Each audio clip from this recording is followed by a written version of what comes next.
7ನೇ ದಿವಸದ ಒಂದು ಸಂದರ್ಭದಲ್ಲಿ ತಮ್ಮೆಲ್ಲರಿಗೂ ನಮಸ್ಕಾರವನ್ನು ತಿಳಿಸುತ್ತಾ, ಇಂದು ವಿಶೇಷವಾಗಿ ಶ್ರೀರಾಮನ ಭಕ್ತ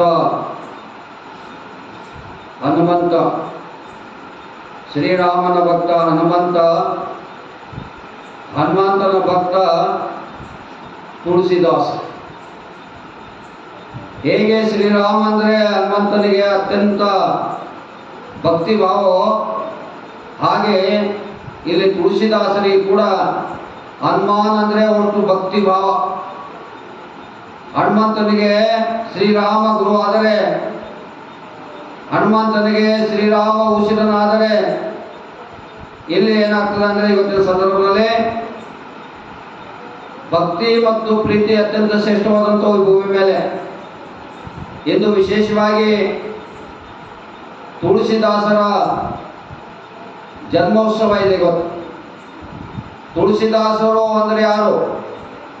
ತುಳಸಿದಾಸರು ಈಗಾಗಲೇ ಹೇಳಿದಂತೆ ಹನುಮಂತನ ಪರಮ ಭಕ್ತರು.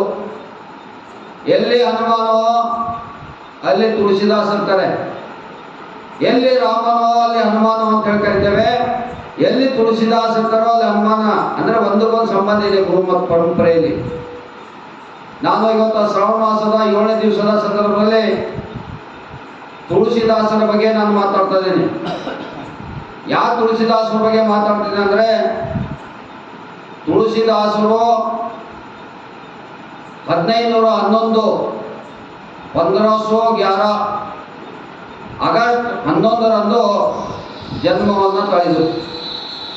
ತುಳಸಿದಾಸರ ಜನ್ಮೋತ್ಸವ ಇದೆ ಇವತ್ತು, ತುಳಸಿದಾಸರ ಜನ್ಮ ದಿನಾಚರಣೆ ಇದೆ ಇವತ್ತು.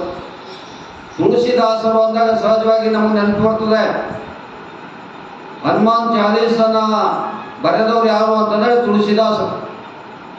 ಇಡೀ ಬ್ರಹ್ಮಾಂಡವನ್ನ, ಇಡೀ ಹನುಮಾನ ಚರಿತ್ರೆಯನ್ನ, ಹನುಮಾನನ ಚರಿತ್ರೆಯ ಜೊತೆಗೆ ಇತಿಹಾಸ, ಪವಾಡ, ಮಹಿಮೆ, ಇಡೀ ರಾಮಾಯಣದ ಸಂಗ್ರಹವನ್ನ ಕೇವಲ 40 ಸಾಲುಗಳಲ್ಲಿ ಹಿಡಿದಿರ್ತಿದ್ದು ಯಾರು ಅಂದರೆ ಪರಮ ಭಕ್ತ, ಹನುಮಾನನ ಪರಮ ಭಕ್ತ ಯಾರು ಅಂದರೆ ತುಳಸಿದಾಸರು.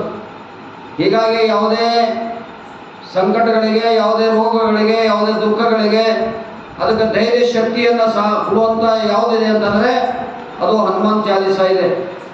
ಆ ಹನುಮಾನ್ ಚಾಲೀಸದ ಕೃತು, ಹನುಮಾನ್ ಚಾಲೀಸವನ್ನು ಬರೆದಂಥ ಕವಿ ಯಾರು ಅಂದರೆ ತುಳಸಿದಾಸರು. ಅಂತ ಮಹಾನ್ ದಾಸರಲ್ಲಿ ದಾಸ, ಶ್ರೇಷ್ಠ ದಾಸರು ಯಾರು? ತುಳಸಿದಾಸರು. ಸಾಕ್ಷಾತ್ ಪರಮಾತ್ಮನನ್ನ, ಸಾಕ್ಷಾತ್ ದೇವರನ್ನ ಕಣ್ಣಾರೆ ಕಂಡಂಥ ಅದ್ಭುತವಾದಂಥ ಸಂತ ಯಾರಾಗಿದ್ರು ಅಂದರೆ ತುಳಸಿದಾಸರಾಗಿದ್ದರು. ಅಂತ ಮಹಾತ್ಮರ ನೆನೆಯೋದೇ ಬಹಳ ಪುಣ್ಯ. ಯಾಕಂದರೆ ಎಲ್ಲಿ ಹನುಮಾನ್ ಮಂದಿರ ಇರ್ತದೋ ಆ ಹನುಮಾನ್ ಮಂದಿರ ಅಂದರೆ ಇವತ್ತು ಹನುಮಾನ್ ಚಾಲೀಸ್ ಇಲ್ಲದ ಮಂದಿರ ಇಲ್ಲ ಇವತ್ತು ಜಗತ್ತಿನಲ್ಲಿ.